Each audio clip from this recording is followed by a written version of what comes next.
We're very proud to have with us today to talk to us about technology one of the key executives of LegalZoom, who's based in the UK. Has a very interesting story himself about his own background and how successful he was in the UK before LegalZoom poached him and brought him into the management. And so we're going to have a very lively session. He doesn't want to stand up here. He was going to walk around with a mic, try to engage all of you about the impact of this technology. If you know anything about LegalZoom, you should know he was with us in London last year. He flew for 16 hours to do a 1-hour presentation, and it was very rushed at the end of the day. So without further ado, Craig Holt is going to take the mic and tell us about what's happening with LegalZoom, the impact of technology, and how FLI could benefit from that. 2 minutes about me. So I'm a little bit of a paradox, I think. I am an English barrister. So somewhere back at home, I have the full wig, gown, sort of the most traditional of all sort of legal professions. I'm a practicing judge. I sit part-time. So that's my sort of the one half of the paradox. The other half of the paradox is I'm a UK CEO of a legal technology business, LegalZoom. And I think if I had to put myself in either side of my paradox, the judging of a barrister is very much sort of the exception, and I am a fully fledged entrepreneur and I suppose technologist.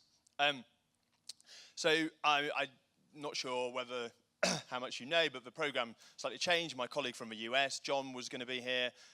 He got waylaid end of last week and said, "Hey, come over to Brussels for me." It's only jump on the train.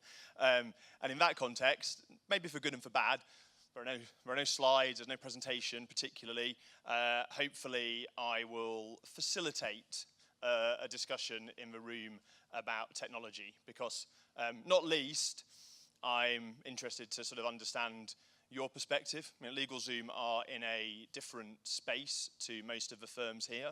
We operate very much in the consumer small business sectors. Actually, I think that matters one jot, because everything I hear every time I come to these conferences are exactly the same things I hear when I go to consumer law firm conferences. The challenges of a high street firm are the same as the challenges of you guys, just with maybe a few zeros between them. So I think actually an awful lot of the interplay between technology and the legal profession is pretty similar across the whole profession.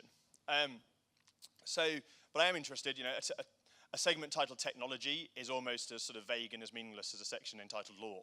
I mean, what part of technology? And it's that broad and that open because no one has asked me to define that, to pin it down, to refine it. There are some things that LegalZoom have been working on ideation with Orlando and his team, which may be of interest, we may get into a little bit.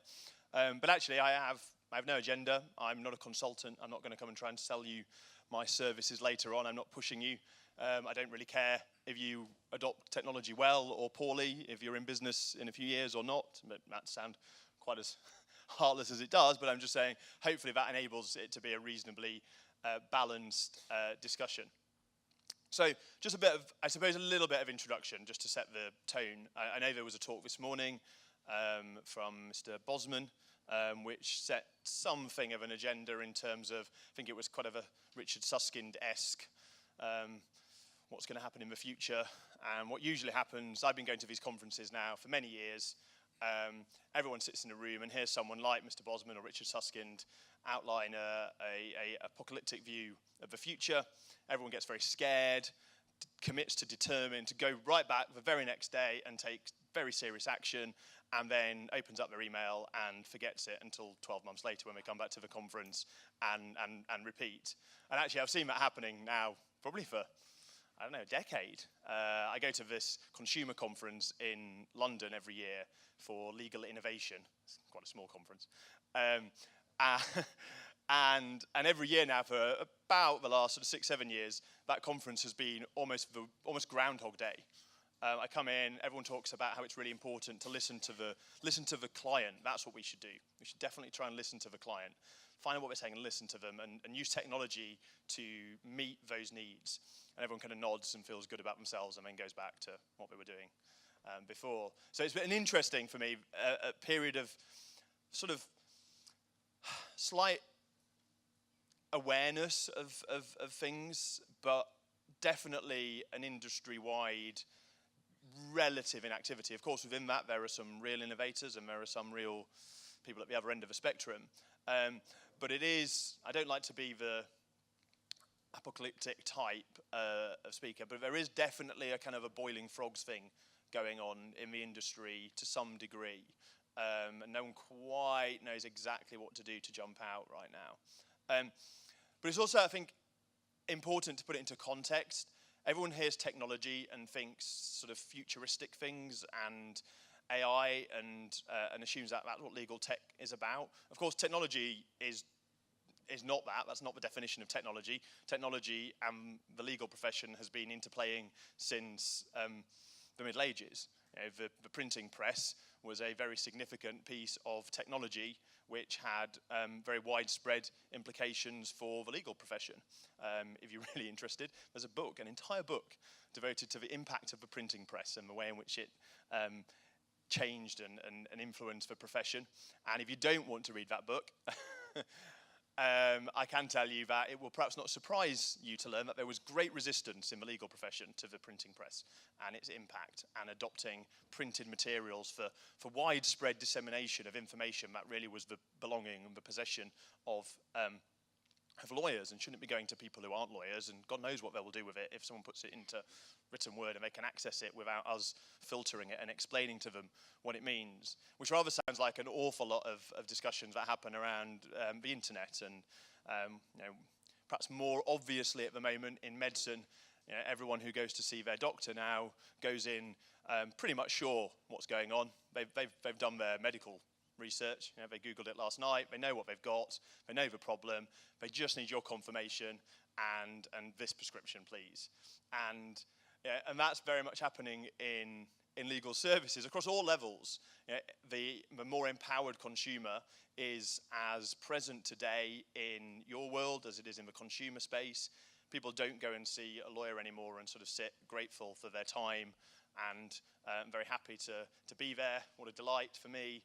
Please tell me something that I don't know and charge me quite a lot of money for it.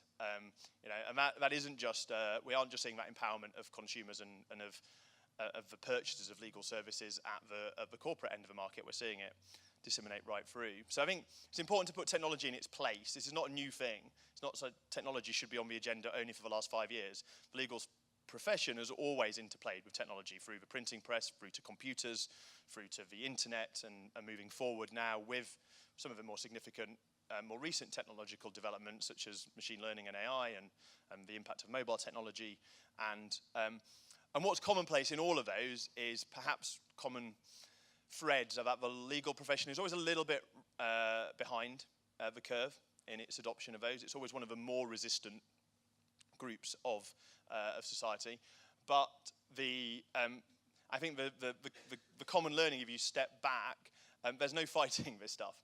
You know, there was no way that the legal profession, for all its power, was going to stop the ubiquitousness of the printing press. The legal profession have not managed to stop computers being ever present. The legal profession have not managed to resist the internet. Any societal technological evolution is going to impact everyone. There's nothing you can do about it. It's just a matter of when your particular firm, yourself, choose to embrace it. There's no technological development in history that the legal profession has managed to say, phew, we missed that bullet. Thank goodness the internet didn't take hold in our firm. It doesn't happen. Of course it doesn't happen. We're a profession, we feed on society's technology. We're not able to pick and choose those things that are going to impact us. So I think the only test we should have as business people, as professionals, is a particular technology likely to be a long-standing societal change? If it is, there's no point resisting it. We can't sort of opt in or opt out. It's a question of really having a look and a plan as to see to how that we can best adopt it or utilize it. And you know, I'm very much not. I'm not of the school that says there's often these people come with very agenda-driven. That's it. You're all finished. It's robots all the way. make the most of it. But equally, I'm also not of a view of the other end of the spectrum where people come with a very sort of gentle, don't worry, the technology is not here to replace lawyers, it's just here to enable you. That's all it's here for. It's fine, don't worry. Because I think as is so often the case, the truth lies somewhere in between the two of those things. There are a lot of relatively recent technologies that are now probably firmly in the category of enablers. For example, certainly in my business world and in lots of big companies now, email is becoming a rapidly vanishing tool. Most law firms, email and Office, kind of the two steadfast tools of practice. From any, we do a reasonable amount of M&A work as clients at LegalZoom, and it's basically a steady stream of email with Word, and that's the sort of the steadfast tool. Whereas actually many other worlds, email, I don't want to get into a debate about the longevity of email, but certainly as a tool, LegalZoom are 1,000 plus employee company, and email certainly internally is almost never used now. It's very rarely used. We use internal messaging tools, instant messaging tools, Slack, and so on and so forth. So there are some things like that I think are very enabling, just enabling you to practice better, which I don't think yet the legal profession has well adopted. Word, for example, and the way that versioning happens across documents is just awful. We've just closed a deal in the UK, and I think on my email I have probably somewhere in the region of 200 slight variations of the same set of documents, versioned from the other lawyers, the parties, myself, and it's just a mess. And there are very many good technology tools available now to make that much more seamless and much less painful. And so those are the things I would say fit in the enabling category, that enable you to do your job better, enable the client experience to be better. And those are the non-threatening end of the spectrum. I think there are, however, a number of areas now which are just coming to the fore, which are fascinating. They're not very well fleshed out yet in the legal profession, but we can look at other industries and see. And one does always fall back into the sort of the IBM Watson side of things here, as the forefront of machine learning. They're not really. They've often talked about as if that's it. IBM Watson's the thing, but it's not. It's a technology of which they are invested quite deeply. But we're already seeing the application of some of that now. So just last month in the UK, actually probably about February, there was a reasonably seminal case in which the use of predictive coding as an alternative to manual discovery exercises was endorsed, and that was a large case with, forgive me, I think something like 3 million documents, and so the use of predictive coding, which for those, it's always difficult to know your audience, so forgive me if I'm teaching you to suck eggs, but predictive coding effectively is a substitution of a manual human review of discovery documents with a algorithm-based machine approach where the machine is asked to score documents by relevancy, and that replaces entirely the manual review. In that case, the difference in cost and speed between the two was something like £100,000 versus what would have been many millions in terms of the cost of reviewing the documents.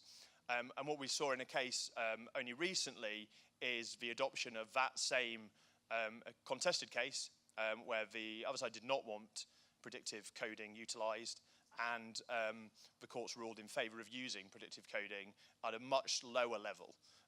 So not in the millions and millions of documents, but a much lower level to say no, which is, it's far from widespread currently, but it's a very strong indicative trend that shows, for example, just one area of what's very much today, I imagine a lot of your firms make a lot of money from those exercises.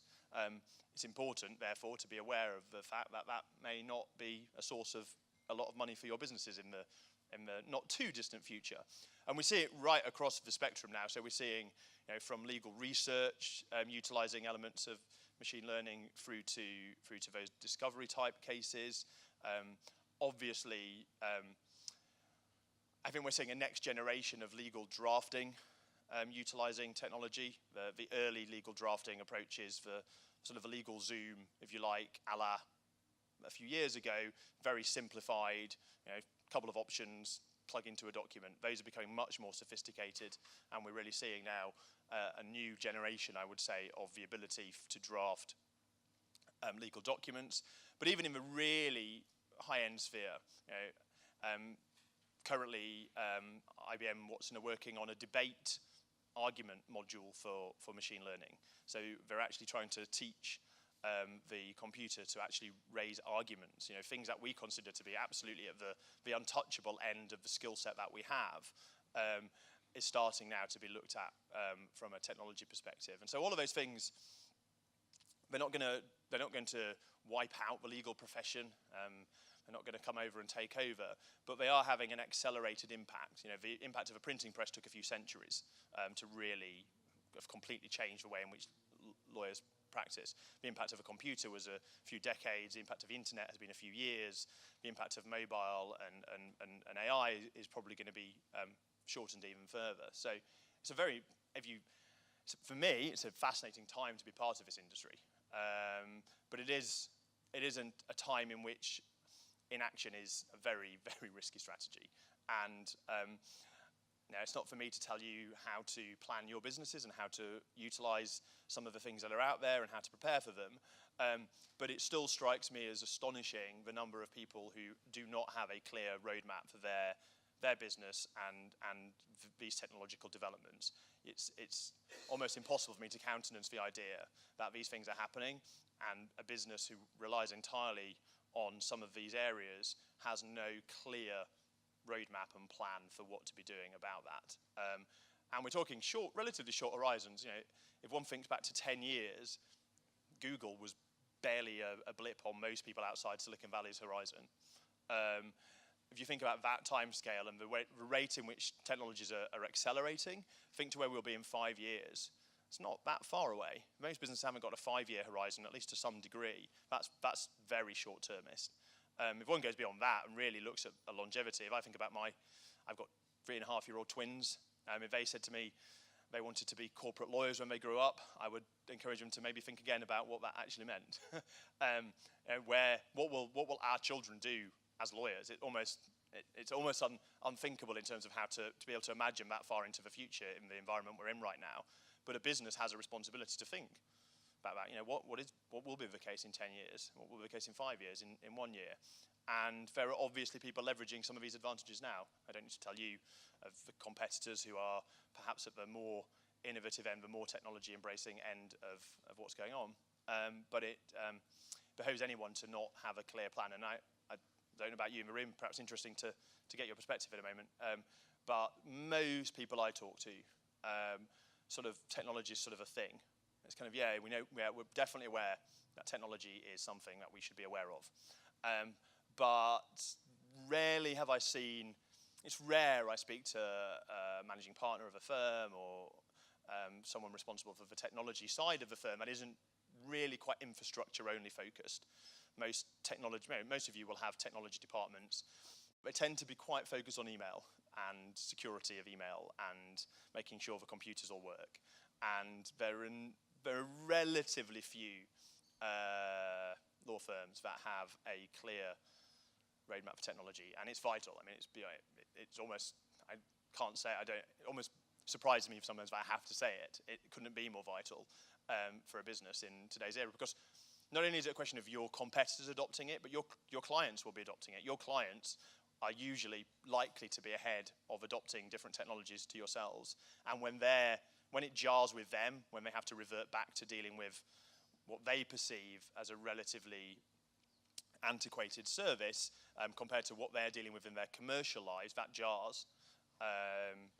Already it jars with me when I have to overuse email to correspond with our external lawyers, just because it gets clunky and I have to come out of my day-to-day workflow. And that's going to become increasingly the case. So anyway, that was, I don't know, very brief, 10 minutes or so, just like scene setting. But as I said, I've not come with an hour's presentation. Nobody wants to listen to me speak for an hour.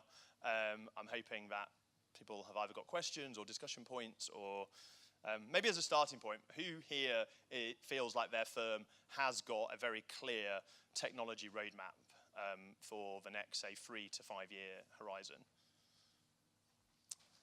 Okay. Yeah, I mean, it might be that it's just not, you don't think it's not your responsibility, or you're aware somebody's dealing with that somewhere. But I suspect the likelihood is that you don't. And if I were, there's a lot. I mean, I've known Orlando for a couple of years now. I think this grouping is a really interesting grouping of potential to see where you can leverage opportunity that you have by this network.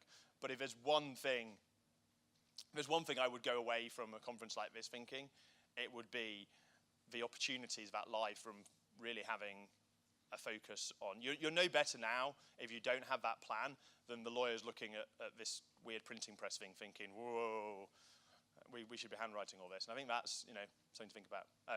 So I've got two people, there we go, start discussion.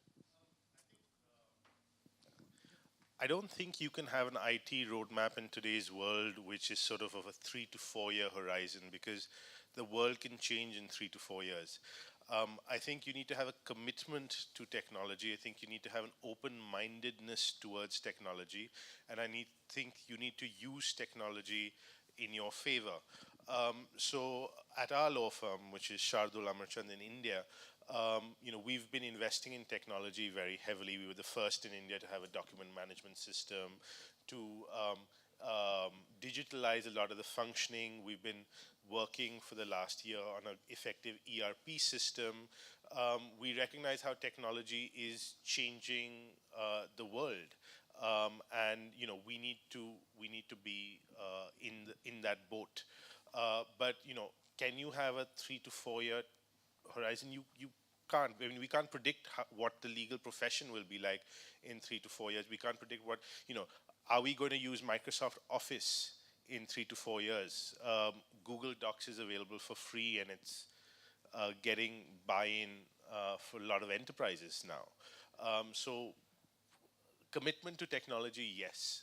Is there a clear roadmap? I don't think anyone has a roadmap. So I think that's a very fair point. Sorry, back in the microphone. Things definitely are changing very quickly. But I actually, from my perspective, I think there is reasonable foreseeability of the next few years. If you said 10 years, I'd think, well, it's difficult to know. There's sufficient foreseeability over the next few years, but I think if you don't have, there's a danger of passivity in all of this, where, we have an open mind for technology, and we'll wait till somebody comes and tries to sell us something. And if we like it, we might buy it. And, it's great that your firm has adopted some of those things, but for me, there's a very different level of conversation at the firm between whether we should switch from Microsoft Office to Google Docs versus a reasonably long-term, clear roadmap for the firm and its interplay with technology. Because I feel like the firms that will win will be the ones that set the agenda, not just sit back and embrace it when it hits them. And for me, a successful firm in this era will be the one who sits down and says, right, this is what we know we can do, this is what we know is available, this is our plan, this is what we're going to do. We're not going to wait and see what happens. We're not going to have nice things where we talk about technology and we say we're very open to it. We're going to actually drive an agenda. And so I think you're absolutely right, of course you are, and it's all just a spectrum of degrees of different approaches between passive and proactive.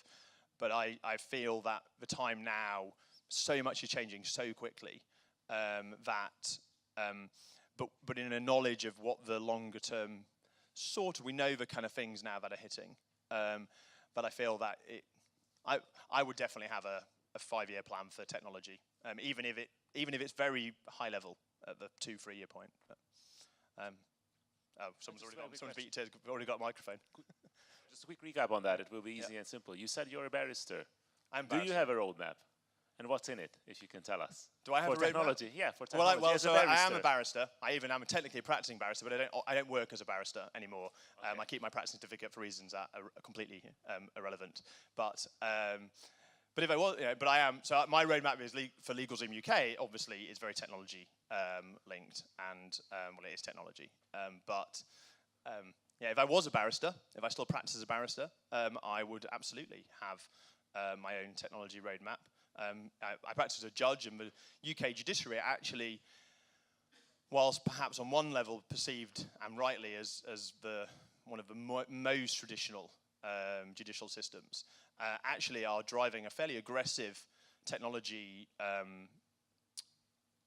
approach with, I think, probably the world's first true online courts system for, at the moment, cases under sort of 20,000, 30,000. But obviously that's the starting point. That will quickly move up. And so I think we're going to see some quite interesting developments over the next few years. The ability to implement statewide technology projects in the UK is another thing entirely, but the ambition is absolutely there. Richard Susskind now sits on a committee responsible for delivering improvements in access to justice, and the online court system in the UK is something to watch, I think, from other jurisdictions with interest. So, I think the... Hi. Since you're in the technology space, one thing I'm curious about is I'm watching how AI now is being open to free development. And I'm, with all the predictive coding in legal space and search capabilities, I'm envisioning, when I do roadmaps, I look at things that you can accomplish feasibly in a year, and then 2 year and a 3 year. 3 year, you're lucky if you get there without making significant change. But the one thing I do think in the future that's going to impact the legal space is AI, on how it does predictive legal solutions. Since you're in the space, I figured I'd have to ask the question, what kind of R&D is LegalZoom doing to incorporate that in its future? I know it's probably 10 years out, but since they're going to open it like Linux did, a lot changed in 10 years. So to be clear, I don't think it is 10 years out at all. It's probably less. I think we'll see applications of AI. Well, we are seeing applications of AI actually in the legal space now. It's still relatively embryonic. Yeah, they're more like business object. I mean, AI meaning like actual, like yeah. legal So advice. Again, as with almost anything, it's a spectrum. We're seeing, the likes of Ross Technologies are getting a bit of PR at the moment using the IBM Watson platform for some search-related work. So an example very much in my space, which won't mean anything to anyone here, but one of the main things that LegalZoom in the UK do right now is we do home moving, conveyancing in the UK, where there's a very antiquated process of looking at plans of properties and checking those and raising certain questions based on where the boundaries lie and so on and so forth, all very unexciting, and yet something that is firmly held to be one of the last bastions of the lawyer bit of that process. And without question, with the right data set and the right volume of data set, with 90% confidence intervals, that is something that can be taught and can be learnt, and they can take the same thing. You pump in 100,000 of them, see what the humans have done, and that machine will learn how to do that with relative accuracy. So AI is the bit that for me, it's by far the most significant of all of this. That's the thing that will, the impact of AI on society, let alone the legal profession, will be as big, if not bigger, than the impact the internet had, in my view. And a huge proportion of the work that's currently undertaken today by legal professions will be able to be done to at least enough of a confidence interval that it will replace a lot of the functionality. There'll still probably be, as there is in medicine today, AI has been well utilized already in many applications in medicine where IBM particularly are pushing the envelope because that's an area they have decided to really focus on. But we're already seeing, what you see in medicine at the moment is the IBM Watson program is used by physicians as they still kind of have the final sign-off, as it were. So it's used in a lot of therapy decision-making for cancer treatments at the moment, where it's having incredible success at picking out the best treatments, much more successfully than physicians themselves looking at the records have, because it just has an unlimited capacity for information. It will know every textbook, every patient record, every trial, every paper, and it learns every paper every week, every time everything new's pumped in. It's impossible for us to maintain parity with that capacity for learning. And we are seeing, even in predictive coding, as I mentioned before, the predictive algorithms used for discovery now are being utilized and approved in UK courts. If you're a UK lawyer and you don't have some involvement in that, that's going to cause problems because you're going to find a situation where that becomes quickly expected, and you come with a costs budget for a couple of £1 million worth of discovery, and the other side is there saying, well, is 100,000 for us, you may be stuck doing your discovery exercise manually, but limited to the 50,000, 100,000 that the other side is able to do it for, and suddenly you've got real problems if you don't have the same abilities, because, so I think AI is the thing that scares people the most, because it gets wrapped up with singularity and Skynet and all sorts of crazy stuff on the one end, but actually in terms of the real day-to-day impact, that's the thing that I would be most worried about or excited about, depending on what my approach to technology is. And I think we'll see applications, meaningful applications within the next year or two. It won't be omnipresent, it won't be completely pervasive, but we're going to start to see some really interesting things, I think. So, yeah, very exciting. Yeah, I don't know if you need a microphone. Oh, you got one. Very quick. Okay, I'm from Azmi and Associates Malaysia. Just to share with you, we have a 5-year plan on IT, and we have our own disaster recovery center, which is 30 kilometers from Kuala Lumpur. We are due to change our system, and we are looking at private cloud environment, where I can literally ask my lawyers to work from Starbucks outlets as long as they've got Wi-Fi and they can have access to document management system as well as the accounting system. That's number one, some observation. I'm very much pro-technology. I think technology is something that we need to embrace rather than try to go around it. And we are talking about the threat of legal process outsourcing, which I think I want to get your comment on. And predictive technology and predictive coding and artificial intelligence is also something that personally I'm worried as far as law firms are concerned, whether these kind of trends with people coming out with more and more sophisticated precedents that public can just buy, and the role of lawyers will just be limited to just advisory rather than drafting. And with this predictive technology, artificial intelligence things coming big way, maybe in the UK it has been accepted in courts, but slowly it will be coming out. And how do we actually be proactive about all these technology things coming to this conservative group of people called lawyers? Thank you. Well, I think the reality is you need to make a decision as a business, and as with anything, you've got to balance your short-term outlook of making money in the year with enough time on your hands to step back and look at these things.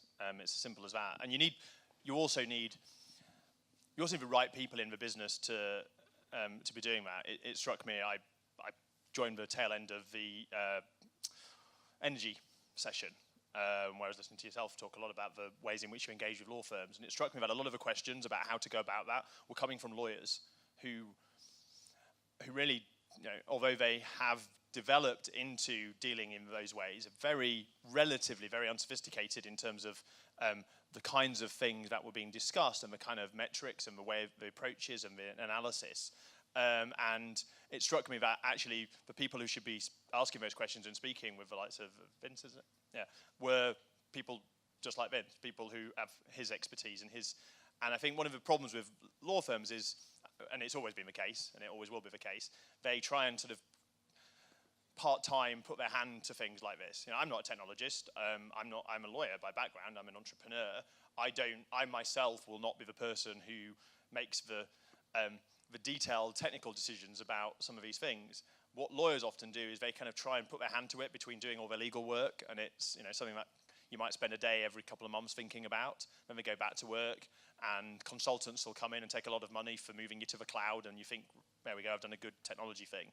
Whereas actually you need people in your business who are completely aligned to your business, so they have no vested interest in selling you their product or their service and driving these things through. And I'm not sure how many law firms have that, as opposed to what I would call solid infrastructure guys. And most law firms' IT teams are good infrastructure guys who can keep your law firm running, but are not necessarily the kind of visionary CTO types who will be the ones who do that roadmap for you.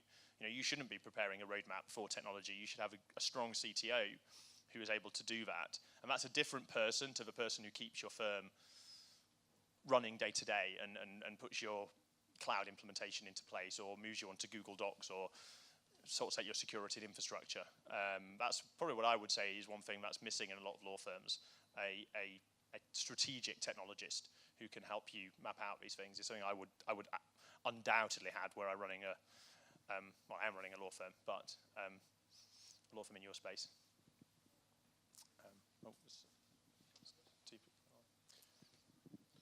So just from a client perspective, if a law firm is embracing all these interesting solutions from a cloud perspective or new technology, and they develop a new law firm in the cloud, low cost, how do they deal with client confidentiality and privilege, attorney client privilege?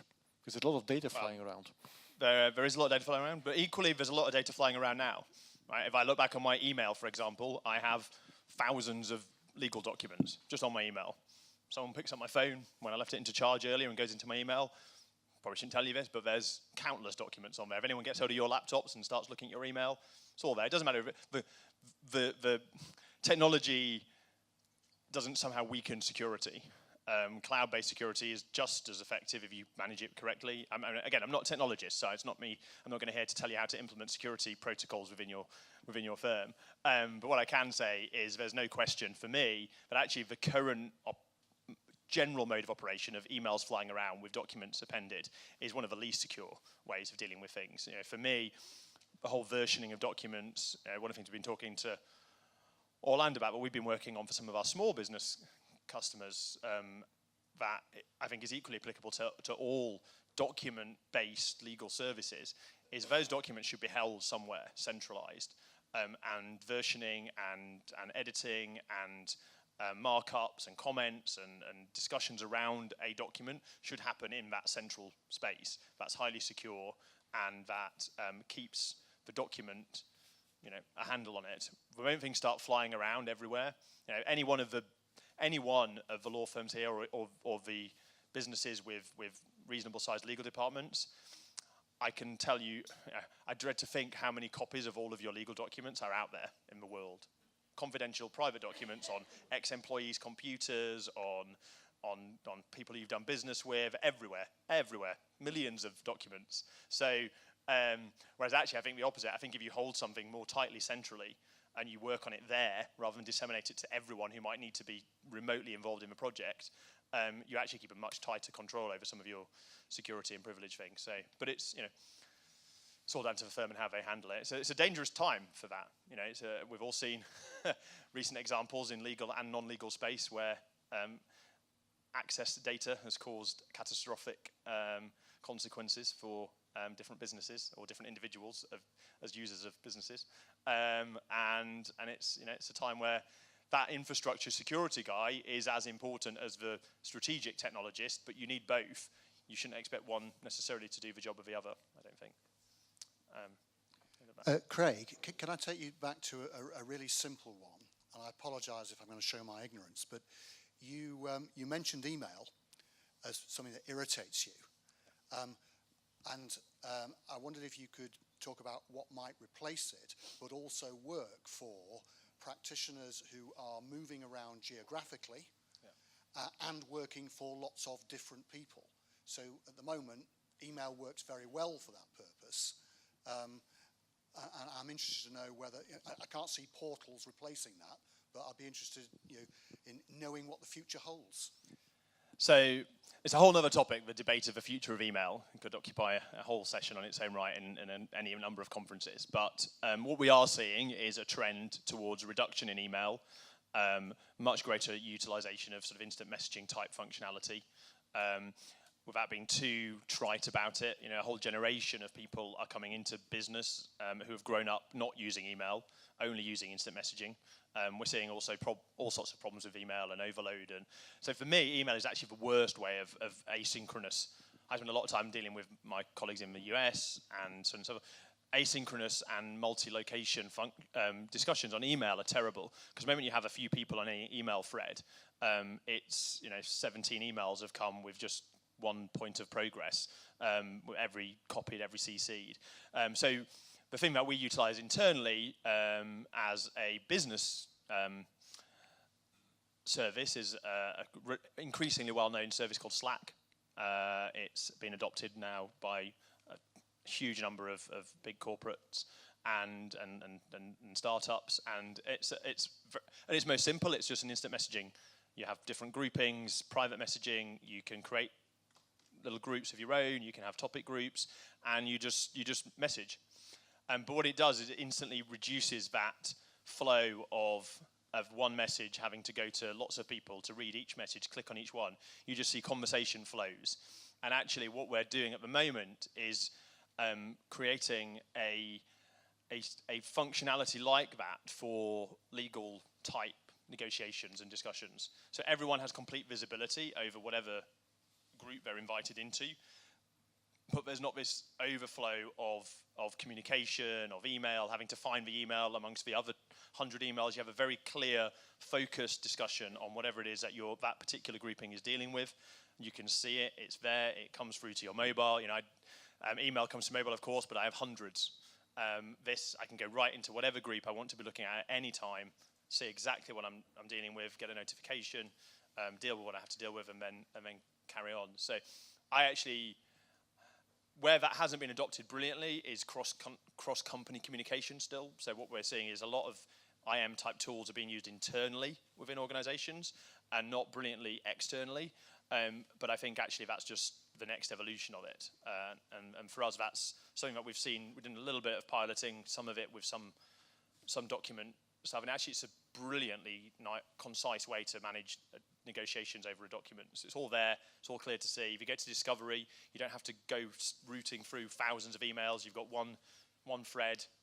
It's very clean and simple, and I think will work very nicely as we move forward. And I think it's certainly transformed running a business. I could not run my business now without that kind of tool. The idea of going back to email makes me go pale. It's quite remarkable how quickly you move on from an old technology. But. I see what you're saying on an internal basis, but the first thing I thought of is, because I've tested it, like requiring some stuff through your tool just for my personal myself, so doing the will, doing things like that. And the service was actually quite nice. I had a person on the phone, and then they followed up an email with me, all the things that I purchased, and they said, I'm going to project manage all the things you purchased. I thought it was really cool. I'm just wondering, how do you see that evolve with your client base, which is massive, and everyone has different tools, different loves for Google and whatever. But how do you see that tool being embraced by your client base, not internally? So there's a few different. So there's different elements of it. I think where you've got a massively dispersed client base, high volume, and you have to utilize the tools that they use. So you have to.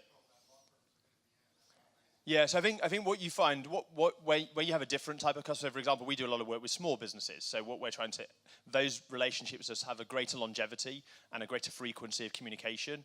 That's when you can encourage them to embed whatever simple app or whatever technology you're using. Where it's very transactional, it doesn't make sense to encourage them to necessarily, although you would, because it has a stickiness of relationship, if you can get them to take on board something. But if you're just solely buying a will, then you utilize their technologies. You API to WhatsApp or whatever they're using as or use SMS if that's what they prefer. Where I think you have any longevity, I think you can create, if I was doing a reasonably complex document for someone or negotiating a document, I would encourage them, I would say, right, first point of call, download this is the app we're going to use to manage this service. I'd have them then, that would be on their phone, and there'd be a desktop version. The other side, you'd perhaps encourage to also adopt it if they will. And I think then you can manage your communication quite well, and it becomes very easy for the person because they just know, right, oh, it's a notification from my lawyer. It's not, an email, we're going to pick out what it is. And those conversation flows are very neat. So it's not, I neither work for Slack nor am I necessarily encouraging or selling some solution to you guys, because it's not what we do as to law firms. But I definitely think there should be a strategic plan in most businesses that looks away from email as the primary. So it's very clunky. You all use it all the time. How many emails you get in a given day from totally disparate projects, jumping from one to the other with 20 versions, 50 versions of the same document. You get versions at the same time from different parties, and you don't know which one supersedes the other because they've been done almost simultaneously, and it's very messy, and I think can be improved significantly. So there's a perception that the accounting profession has done a better job in utilizing technology than the legal profession. I've heard that a lot. Anyway, do you agree with that? And if you do, what lessons can the legal profession learn about how to use technology? I think I agree with it to a not significant enough degree to give you any lessons from accounting. I think they are traditionally slightly ahead. Usually they're normally considered to be slightly more commercial. But I don't look at the accounting, personally don't look at the accounting profession and say, oh, there's a model, you should all look at that. I would look at what your clients are doing, what are businesses that you're serving, what are they using, what technologies are they adopting, how do they want to work? A lot of companies here presumably will do work for reasonable sized technology companies themselves. How are they developing their services to their customers? And I'm not sure I'd hold the accounting profession out there as a bastion of innovation to follow necessarily myself. Well, I would like to come back to the messaging thing once again, because I think we are one of the first law firms who are using it with our clients. We have, the app is called Threema. It's like WhatsApp, but on a better security base. And we make groups with our clients. They also download their app. And then we are having chats. All lawyers involved in this project are in this group. And what's the big advantage for the client is that sometimes the client just wants to know that the lawyer has seen what he needs. So sometimes it's not necessary to deliver the full answer, but it's necessary that you say to your client, okay, I will give you the answer on Monday. That's enough. He just wants to know that someone reacts. And another advantage is that it's not that formal. You're not writing a long email with dear Mr. XY, you're just messaging. You have just this messaging function. This brings you closer to the client and the relationship gets even better. Yeah, we have it in our system. We send it to my assistant. I send it to my assistants after every 3 days, and then everything is got saved on our server. Yeah, I think you have to think of it like email, a replacement for email, so discoverable, except to the extent it's not, rather than a replacement for phone, where you, for those obvious reasons. But I think the point about brevity is actually really good. It does encourage a remarkable degree of conciseness and focus of approach, which is perhaps something that traditionally we're not renowned for. And it really does get to the point. And you can have different groups. You can have privileged groups. You can have a purely focused client-lawyer discussion. You can have a multi-parties group with visibility to everyone. And it's nice to see. Yeah, it's nice to see other law firms adopting that kind of thing. And it allows people to see. I'm often a client of law firms, and the thing that most typically is bothering people is wanting to know whether anything's actually happening. Are they progressing this? Have they done anything? If you just have a nice overview of the discussions between the parties, you don't have to do anything, you just have a look, see what's going on. Yeah, they're on it. It almost discourages the over-versioning of documents, because the email tennis that goes on, for me, just is a overly incentivizes the traditional approach of spending one little change and then sending it over and then waiting for that to come back. I think where we're taking the functionality to its next level is combining that messaging with a proper document markup sort of type functionality, where that document, the conversation is centered around a document and the editing of it and the live sort of acceptance of changes. That stopping that kind of ping pong that goes on with documents will be very useful for the people who actually have the interest ultimately in getting those documents delivered. One point to that. One thing we track is we have access to our counsel's time entries. So it's not in addition to that, we have access to see their time entries on a weekly basis. We could do daily if we wanted, it's too much. So you can see if there's 3 people working on a particular task code. Yeah. I just note that because I'm seeing the industry change. There's a lot of tools now that all the firms are allowing this access through a cloud to their time entry systems, not narratives. So everyone, don't worry about that. But it's to be proactive to see why who's working on what task. It's just an addition to what you're saying, and we use that to complement the budget plans that we bid in advance, and then to see if it's actual. So I just throw that out there. I don't know if any of you have used that, but they're being used on a lot of global matters, and I'm seeing a lot of traction in that space with access to your time entries. Yeah, makes a lot of sense. It also, I mean, we're getting very, very focused on messaging. I suppose it's because it's more near-term horizon, so it's slightly more tangible than AI, which slightly freaks everyone out a little bit. But actually, one of the things that we find with messaging like that is usually, and in all our case, it's aligned with a photograph, and it somehow makes more engaging the discussion process than I find that email encourages even more, even less collaboration sometimes. It encourages polarization of approach because it's very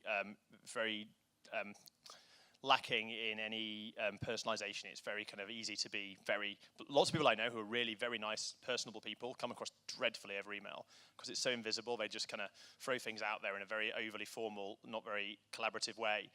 I find that in those messaging type scenarios where there's a picture of the other lawyer, theirs is on, but yours comes up, the client's, it encourages a more productive, collaborative approach. People are less likely to be unnecessarily or unhelpfully intransient in that kind of approach. So that's a very, we've become very focused on this. I think as well as focusing on the near-term things, I would encourage everyone to go away and also think about some of those bigger technologies for machine learning side of things and how that might impact. But it's interesting to see sort of that spectrum of technologies and how they're going to change the way in which we work, or more fundamentally, the way in which our firms make their money. No idea what the time is, so seems like there's no hands up, so it's probably a good moment to wrap up unless anyone else has anything else. No? Okay, thank you very much.